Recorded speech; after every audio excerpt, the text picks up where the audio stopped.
Boa tarde, pessoal. Eu queria começar, então, agradecendo a presença de todos e agradecendo também bastante, assim, a acolhida no Media Cult, porque sou recém-integrante do grupo, né? Então, hoje vou apresentar aqui para vocês algumas das primeiras ideias que eu tive aqui em contato com as minhas fontes, né?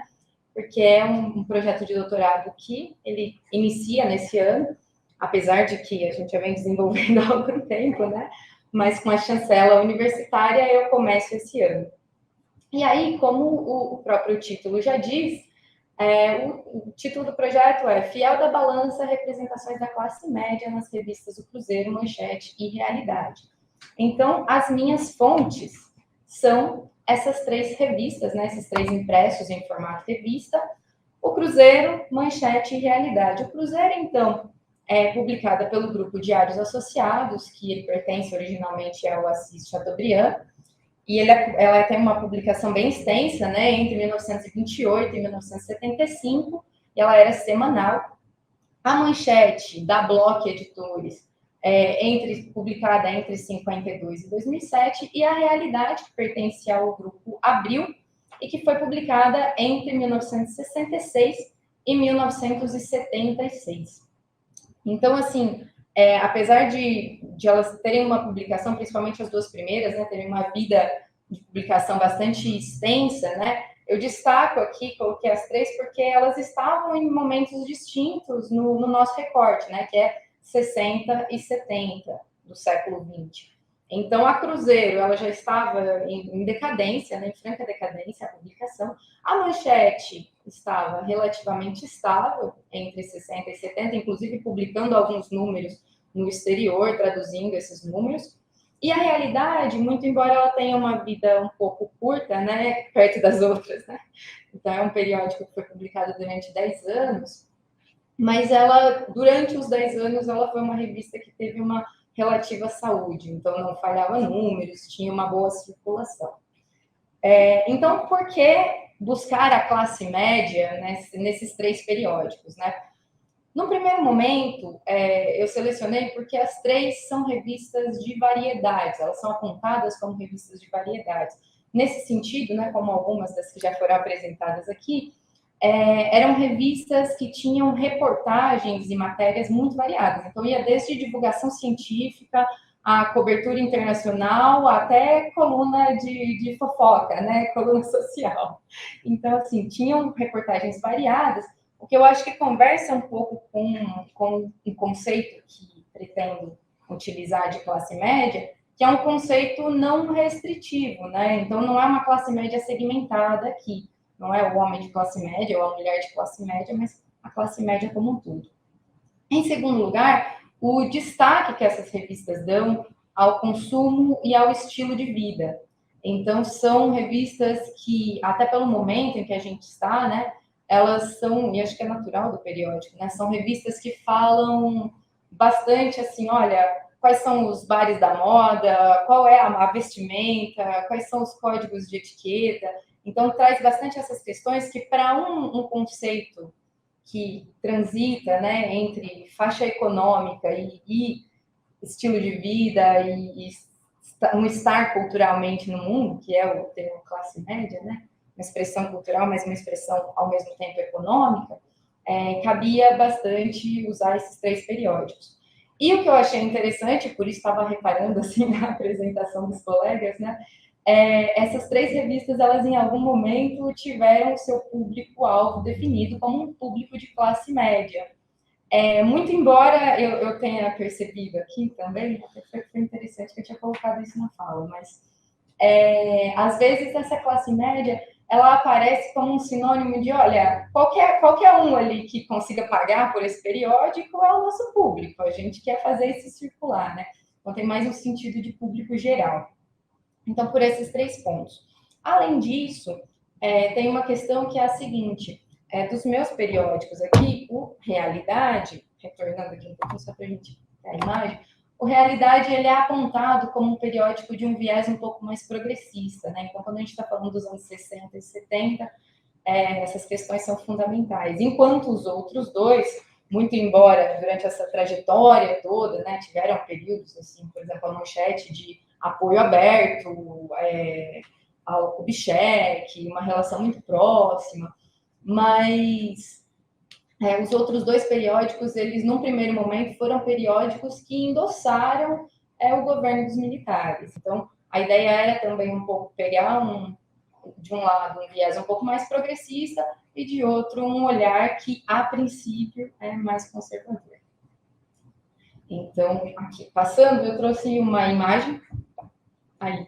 Essa bem específica mesmo, né? Não são todas as reportagens que a gente acha de maneira tão específica, mas que condensa um pouco essa ideia de pertencimento enquanto estilo de vida, enquanto status social. E aí a gente bate o olho nessa imagem e você já vê assim, muitas coisas que são características de época, né? Então, o acesso à televisão, a própria ideia de família, que é uma ideia que está muito nesses periódicos da classe média, o acesso ao conhecimento, que eu não sei se dá para perceber aí, né? Mas lá em cima a gente tem uma enciclopédia, né? Então a compra da enciclopédia pela classe média era uma coisa fundamental.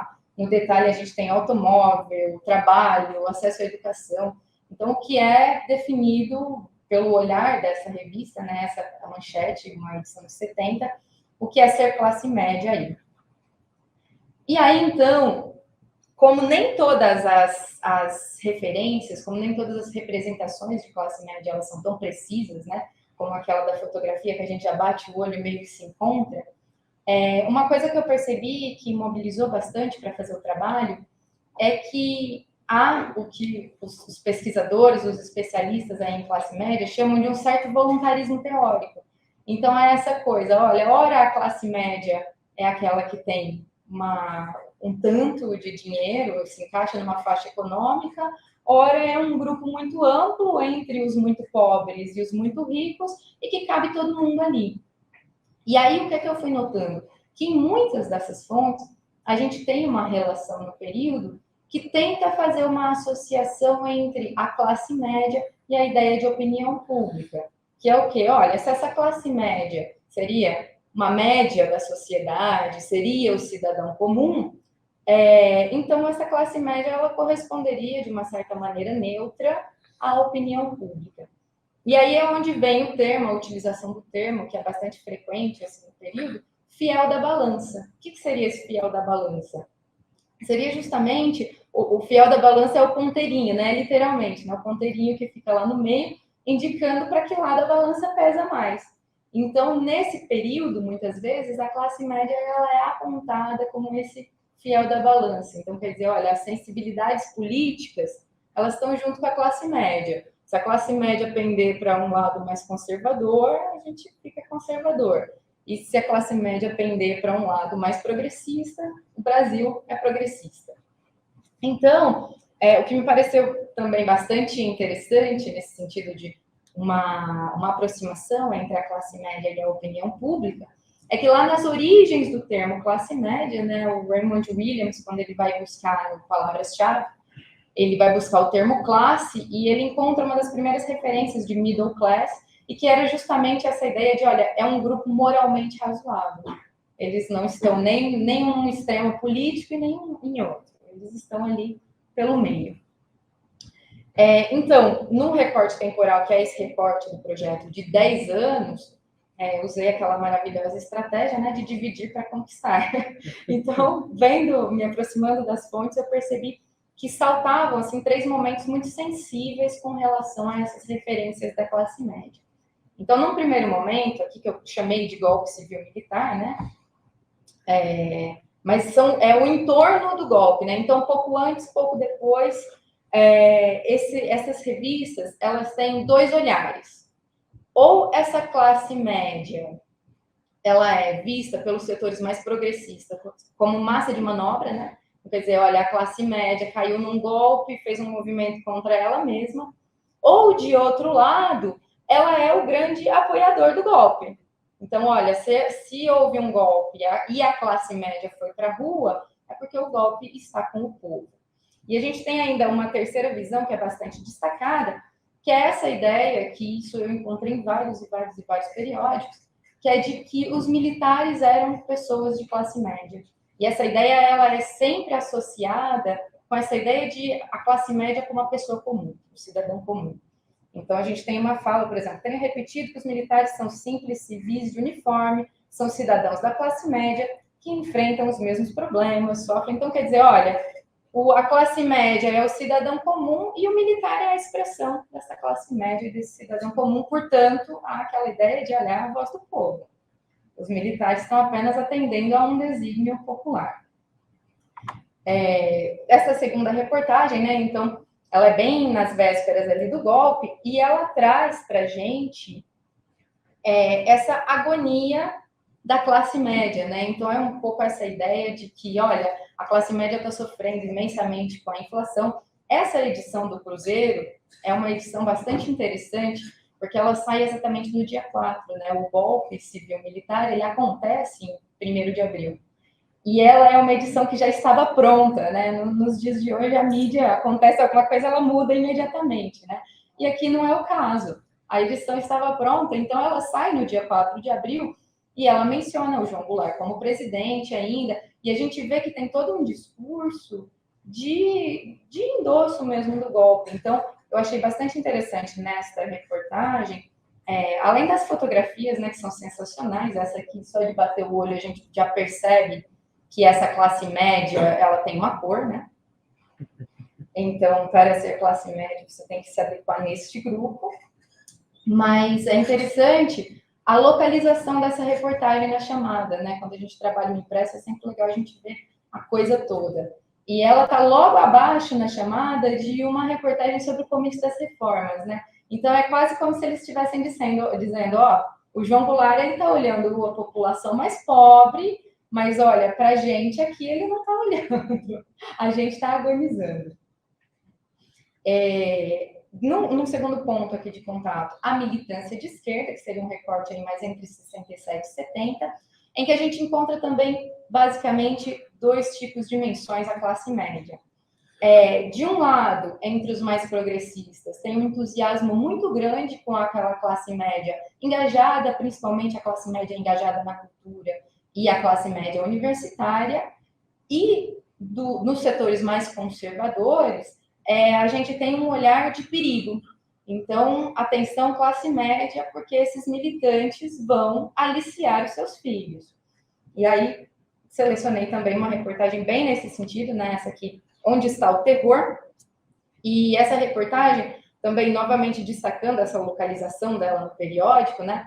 Ela está logo em seguida, e esse terror aqui que eles estão se referindo são as organizações da luta armada, né?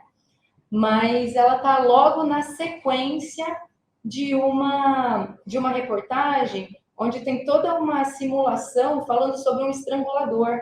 Então, é uma reportagem toda que pesa a mão num aspecto assim, grotesco do crime, para depois falar, olha, a militância e a luta armada é a mesma coisa, é o terror, e há menções, é claro, à classe média, né? Então, olha, o processo de sedução da juventude brasileira, como agem esses aliciadores, e aí ele está destacando justamente que, olha, o pessoal que está nessa luta armada não são, de maneira nenhuma, os populares. São quem? Os rebentos da classe média, os filhos de senadores, os sobrinhos de deputados, primos de coronéis. E aí essa reportagem, ela começa com toda uma dramatização, contando a história do filho de um dentista, uma coisa até bem, bem piegas, assim, né? E ela entrevista o general Muricy, onde ele dá esse brilhante depoimento, que ele explica para a gente, não vou ler tudo, né? Mas ele explica para a gente que, olha, sempre foi muito fácil fuzilar um operário ou um tecelão. Então, a gente podia usar a pena de morte.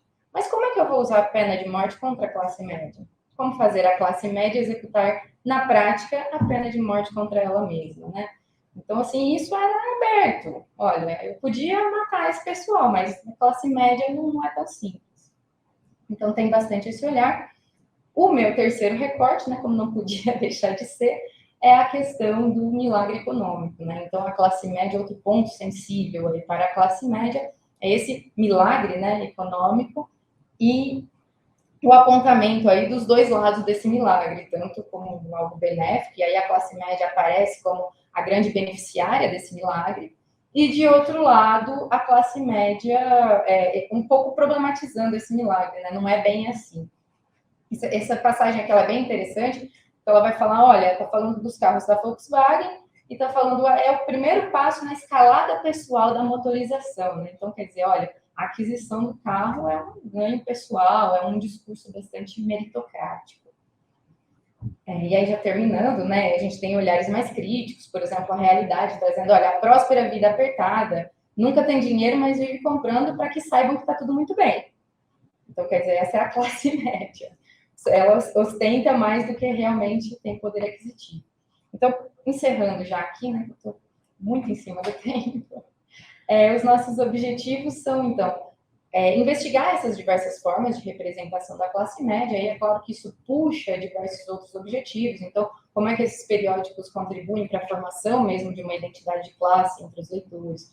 Como é que são trabalhadas as divergências dentro desses próprios periódicos, né? Porque quando a gente está trabalhando com uma revista de maneira geral, você tem vozes plurais ali dentro.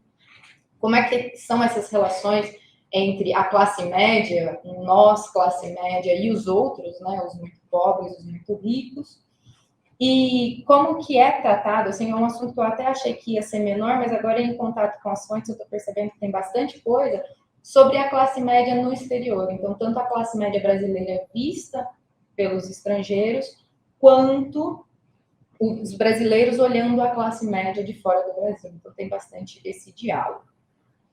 E finalizando já aqui, a minha hipótese é de que esses periódicos contribuíram de alguma maneira para o fortalecimento de um discurso de inserção social via consumo, porque justamente algo tinha que estar no lugar daquele discurso das reformas de base, do discurso que foi derrotado em 64. É isso.